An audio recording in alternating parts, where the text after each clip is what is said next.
Grégoire Morano a été retrouvé mort à son domicile de Nancy, comme l'a révélé Public, information confirmée par actu.fr.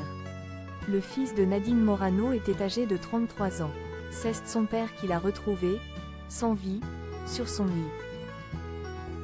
C'est une terrible nouvelle pour Nadine Morano et toute sa famille. Comme nous l'apprend Public, Grégoire Morano, le fils de la femme politique, a été retrouvé mort à son domicile. Ce dernier habitait à Nancy, Meurthe-et-Moselle, et c'est son père qui l'a retrouvé inanimé sur son lit.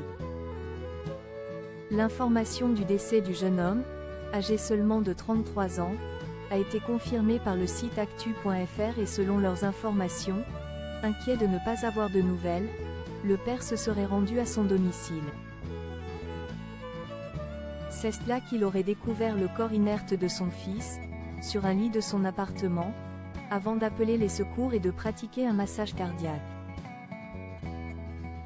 Pour l'heure, les circonstances de la mort du fils de Nadine Morano restent très floues, comme l'indiquent nos confrères, mais malgré l'intervention des sapeurs-pompiers et du SAMU, Grégoire Morano a été déclaré mort à son domicile.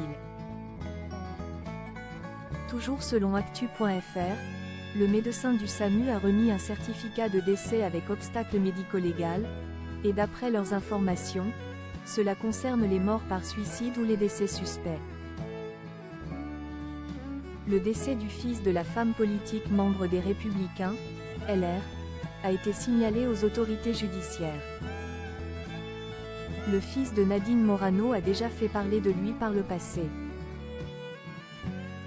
L'an dernier, Grégoire Morano a été placé en garde à vue après un accident de la circulation. Ce dernier conduisait sous l'emprise de la cocaïne et avait effectué un délit de fuite après l'accident.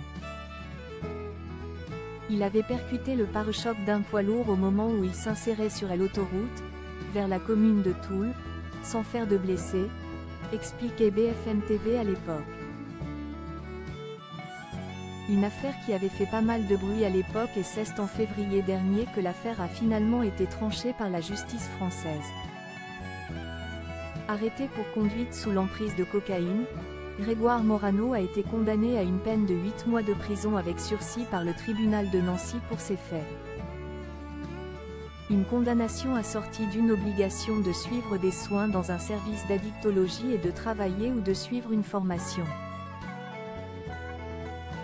Pour l'heure, Nadine Morano n'a pas encore communiqué publiquement suite à l'annonce du décès de son fils.